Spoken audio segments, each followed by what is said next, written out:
ఏంటి సార్ ఒక బీసీ బిడ్డ తాను తగలబెట్టుకునే పరిస్థితి ఎందుకు వచ్చింది? ఎవరు కారణం? దీనికి కారణం ప్రభుత్వమే, ఇంకెవరు కాదు. ప్రభుత్వము 3 పార్టీలు కూడా దీనికి కారణం.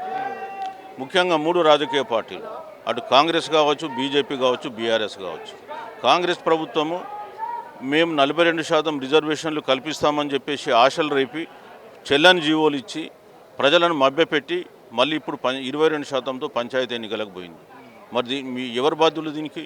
ప్రభుత్వం చేసిన మోసాన్ని తట్టుకోలేక యువకుడి వల్ల ఆత్మహత్య ప్రయత్నం చేసిండు.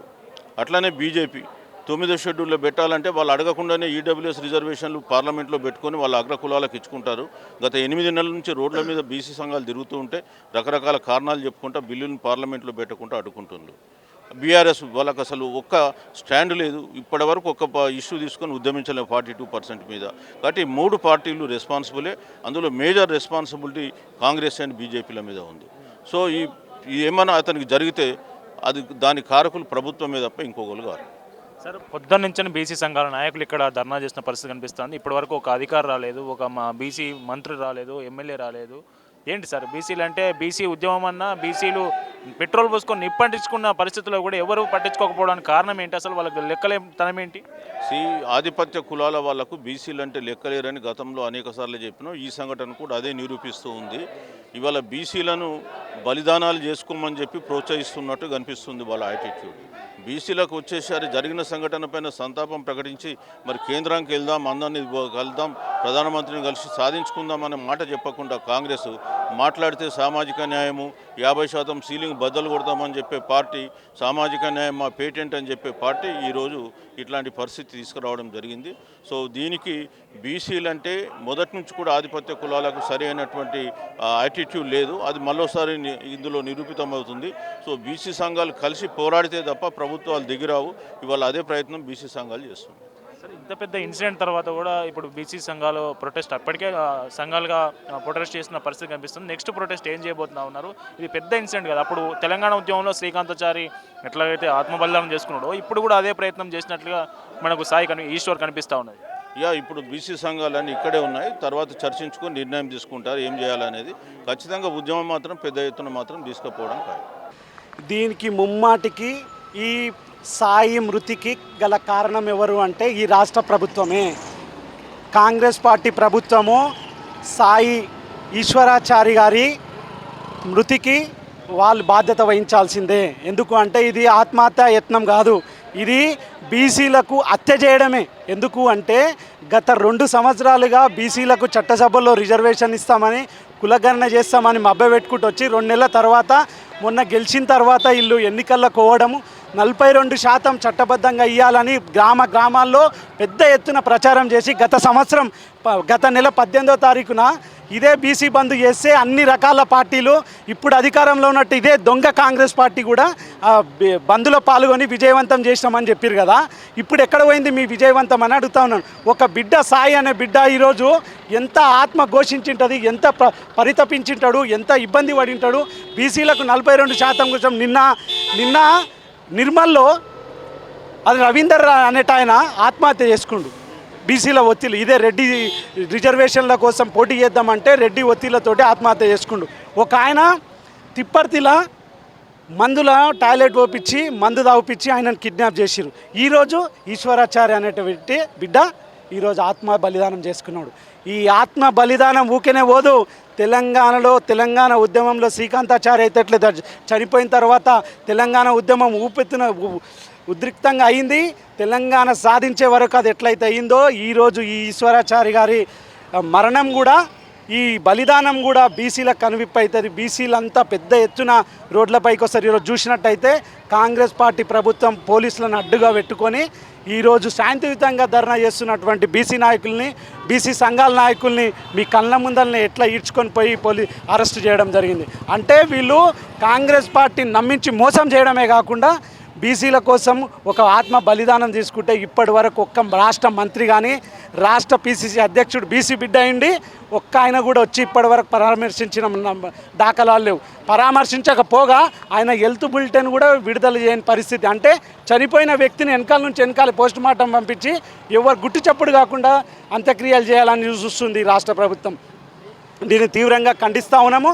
ఈ మీ మీడియా ద్వారా, పల్లవి మీడియా ద్వారా ఇది తెలంగాణలో ఉన్నటువంటి తెలంగాణలో ఉన్నటువంటి 2.5 కోట్ల మంది బీసీ బిడ్డలకు మీరు ఎవ్వరూ కూడా ఇలాంటి దుర్ఘటనకు పాల్పడొద్దు. దయచేసి ఆవేశం ఉన్నది, ప్రతి ఒక్కరి దగ్గర ఉన్నది. 42% మభ్యపెట్టి 23% గత సంవత్సరం ఇస్తే, గత ఎన్నికల్లో ఇస్తే ఈరోజు 17% ఉన్నది. ఎంతోమంది సర్పంచ్ ఇక అవకాశం వచ్చిన వాళ్ళు కోల్పోయింది. అది అందరికీ తెలుస్తూ ఉన్నది, మీ ఆవేదన తెలుస్తూ ఉన్నది. కానీ దయచేసి బిడ్డలారా, బీసీ బిడ్డలారా, ఎవ్వరు కూడా ఇలాంటి దుర్ఘటనకు పాల్పడొద్దు, ఎవ్వరు కూడా ఆత్మ బలిదానాలు చేసుకోవద్దు. అవసరమైతే మనందరం రండి, బయట కొట్లాడదాం, మీకోసం మేమున్నాం, మనమంతా రోడ్ల మీద కొద్దాం. ఈ కాంగ్రెస్ పార్టీకి బుద్ధి చెప్పుదాం. ఓటు అనే ఆయుధం మనకున్నది. రేపు జనరల్ స్థానాల్లో అందరు బీసీ బిడ్డలు పోటీ చేసి గెలిపించుకొని వీళ్ళకి బుద్ధి చెప్పుదాం. అవసరమనుకుంటే తెలంగాణ ఉద్యమంలో ఆయన ఇల్లు ముట్టడిద్దాం. బీసీ మంత్రులే కాదు, ఈ కాంగ్రెస్ పార్టీలో ఉన్న ఎమ్మెల్యేలను, ప్రజాప్రతినిధులను బయట తిరగనీయకుండా చేద్దాం. కానీ మీరు ఈ తప్పుడు ఆలోచనలు ఎవరు తీసుకోవద్దని మీ మీడియా ద్వారా ప్రతి ఒక్క బీసీ బిడ్డకు విజ్ఞప్తి చేస్తా ఉన్నాం. నిజంగా చెప్పాలంటే తెలంగాణ రాష్ట్రంలో మళ్ళీ 15 సంవత్సరాలు వెనక్కి వెళ్ళినామని చెప్పాలి. గతంలో తెలంగాణ రాష్ట్రం ఏర్పడడం కోసం 2010లో 1200 మంది విద్యార్థులు ఆత్మహత్య చేసుకుని తెలంగాణ రాష్ట్రం ఏర్పడింది. అదేవిధంగా శ్రీకాంతచారి అమరుడయ్యారు. అదేవిధంగా మొన్న ఆయన స్మరించుకున్న ఉన్న నెక్స్ట్ డేనే ఇంత దౌర్భాగ్యం జరిగింది. నిజంగా చాలా బాధాకరం. తను చివరి క్షణంలో కూడా జైబీసీ అంటే ఆ బీసీ అన్న పదానికి కూడా అర్థం తెలియని వ్యక్తి నిజంగా ఈ విధంగా చేసుకోవడం నిజంగా చాలా బాధాకరం. తన పిల్లల్ని చూస్తూ ఉంటే, చిన్న పిల్లలు, అసలు నాన్న ఎవరో కూడా తెలియదు, ఆ బాబుకి అయితే అసలు తండ్రి ఎవరు కూడా తెలియదు. వాస్తవం అంత చిన్న బాబు ఇలాంటి పరిస్థితిలో తను ఆత్మహత్య చేసుకున్నాడు అంటే నిజంగా చాలా బాధాకరం. దాన్ని మేము ఊహించలేము. అదేవిధంగా మేము చెప్పేది ఒకటి ఏంటంటే, తెలంగాణ రాష్ట్రంలో 42% రిజర్వేషన్లు కల్పిస్తామని చెప్పి అధికారంలో కాంగ్రెస్ పార్టీ వచ్చింది. దాన్ని ఎలాగూ నిలుపుకోలేదు.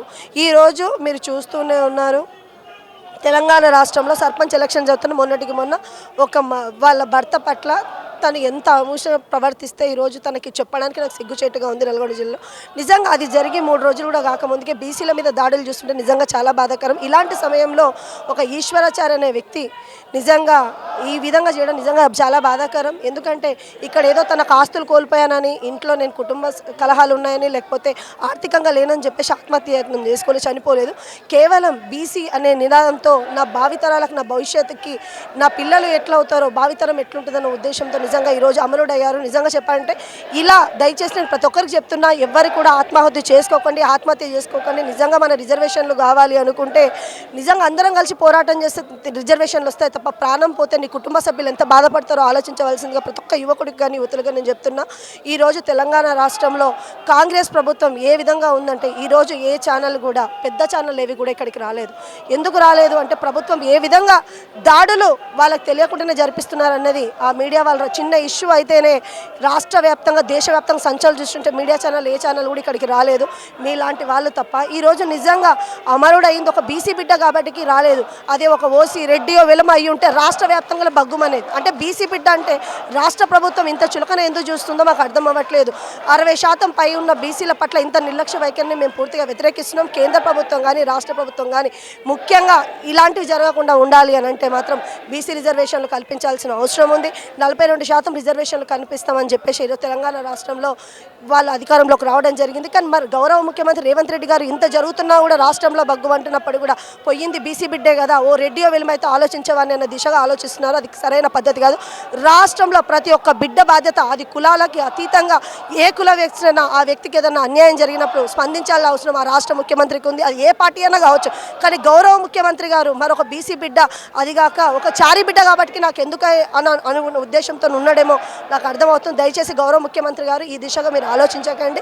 మీరు చేయాల్సింది ఒక్కటే, ఈరోజు ఇలాంటి ఈశ్వరాచార్య ఇలాంటి వ్యక్తులు పునరావృతం కాకుండా ఉండాలంటే మీరు చెప్పినటువంటి తెలంగాణ రాష్ట్రం 42% రిజర్వేషన్లు ఇస్తామని ఏ విధంగా అయితే చెప్పారో రాష్ట్రంలో కల్పించాల్సిన బాధ్యత మీకు ఉంది. మీరు 42% రిజర్వేషన్లు కల్పిస్తా అంటేనే ఈరోజు కాంగ్రెస్ పార్టీ తెలంగాణలో అధికారంలోకి వచ్చింది. మరి ఈరోజు మీరు ఎందుకు నిర్లక్ష్య వైఖరి అనుభవిస్తున్నారో మీరు చెప్పాల్సిన బాధ్యత ఉంది. ఈరోజు మన రాష్ట్రంలో ఎంతోమంది బీసీ మినిస్టర్లు ఉన్నారు, బీసీ ఎమ్మెల్యేలు ఉన్నారు. ఉన్నారు, అలాగే వార్డు ఏ ఒక్కరు కనీసం చెప్పుకుంటే సిగ్గుచేటు. ఒక వార్డు మెంబర్కి కూడా ఒక వ్యక్తి ఇంత ఇష్యూ జరుగుతున్నా పరామర్శించడాలి, నిజంగా సిగ్గుచేటు అని చెప్పాలా. నిజంగా రాష్ట్రంలో దౌర్భాగ్య స్థితిలో ఉన్నారంటే కేవలం బీసీఎంలే. మేము సంఖ్యలో అధికంగా ఉన్నామే తప్ప వెనుకబడిలో మాత్రం చివరి దిశలో ఉన్నామని చెప్పడానికి ఇలాంటి నిదర్శనాలు ఎన్నో.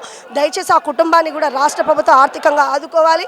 అదేవిధంగా ఇలాంటి ఈశ్వరాచారి ఇంకొకరు ఇలా జరగకుండా చూడాల్సినైతే మీరు ఇస్తానన్న రిజర్వేషన్లు కల్పించకపోతే రాష్ట్రం అంతా అగ్నిగుండం అని చెప్పి హెచ్చరిస్తూ గౌరవ ముఖ్యమంత్రి గారు ఇక్కడికి వచ్చి వాళ్ళ కుటుంబానికి క్షమాపణ చెప్తూ, క్షమాపణ ఎందుకు చెప్పాలంటే మీ నిర్లక్ష్యం వల్లనే ఈరోజు ఒక నిండు ప్రాణం పోయింది కాబట్టి అది మీరే బాధ్యత వహించి ఇక్కడికి వచ్చి వాళ్ళ కుటుంబాన్ని ఆదుకొని ఆర్థికంతో పాటు వాళ్ళ కుటుంబంలో ఒకరికి ఉద్యోగం ఇచ్చి అదేవిధంగా ఇలాంటివి జరగకుండా చూడాల్సిన బాధ్యత రాష్ట్ర ప్రభుత్వం ఖచ్చితంగా ఉంది. ఎందుకంటే ఇప్పుడు ఆ పిల్లల్ని చూస్తుంటే మనకు చాలా పిల్లలకి బీసీ నాయకులు ఉంటారు అండగా, మేము ప్రతి ఒక్కరు న్యాయం జరిగేదాకా వాళ్ళకి న్యాయం జరిగేంత వరకు మేము అందరము ఉంటాం. ఈరోజు ఒక బీసీ నాయకులుగా మేము చెప్పట్లేదు, మేము ఒక బీసీ బిడ్డలుగా మాకు ఆత్మ ఘోషిస్తుంది.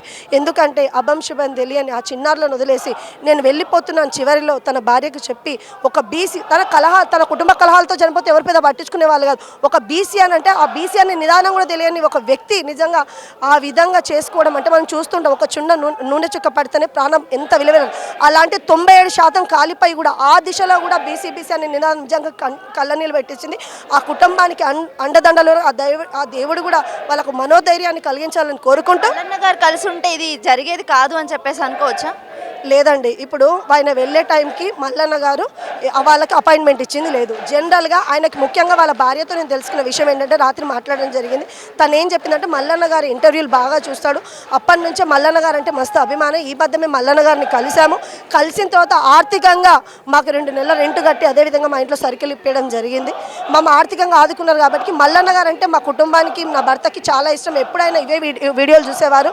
నిజంగా మా ఆయన ఇలా చేసుకుంటారు మేము ఊహించలేదు అని చెప్పి తను తల్లడిల్లిపోతుంది. ఎందుకంటే ఇప్పటికి కూడా తను షాక్లో నుంచి ఆవేశంలో చేసింది కాదు, బీసీల కోసమే చేసి రిజర్వేషన్ కోసమే చేసింది. విషయం ఏంటంటే మొన్న మీరు చూశారు శ్రీకాంతచారి వర్ధంతి జరిగింది, సెకండ్ డేనే ఇంకొక చారి బలైపోయాడు. అంటే ఇక్కడ ఏంటంటే ఏ రెడ్లో వెలమలో ఆత్మహత్యలు చేసుకోవట్లేదు. ఎంతో జనాభా, అది అత్యధిక జనాభా ఉన్నట్టు బీసీ బిడ్డలే రోజు రోజుకి వాళ్ళ ఆత్మహత్యలు చేసుకొని వాళ్ళ లోకం నుంచి వెళ్ళిపోతున్నారు. వాళ్ళ కుటుంబ కలహాలతో చేసుకోవట్లేదు, కేవలము మీ రిజర్వేషన్లు ఇవ్వట్లేదు, మీ హామీలు నెరవేర్చలేరన్న దురుద్దేశంతోనే మీరు చేసే తప్పులకి వీళ్ళు బలైపోతున్నారు. దయచేసి ఇప్పటికైనా మేము రాష్ట్ర ప్రభుత్వాన్ని చేతులు జోడించి కోరుకుంటున్నాం. ఇంకొక బీసీ బిడ్డ బలి కావద్దంటే మీరు ఇచ్చినటువంటి హామీలు ఏవైతే ఉన్నాయో అవి నెరవేర్చాల్సిన అవసరం రాష్ట్ర ప్రభుత్వానికి ఉంది. గౌరవ ముఖ్యమంత్రి గారు ఇక్కడికి వచ్చి వాళ్ళకి క్షమాపణ చెప్పి మీ రిజర్వేషన్ కల్పించడంతో పాటు వాళ్ళ కుటుంబాన్ని ఆదుకోవాలని చెప్పి నేను కోరుకుంటున్నాను.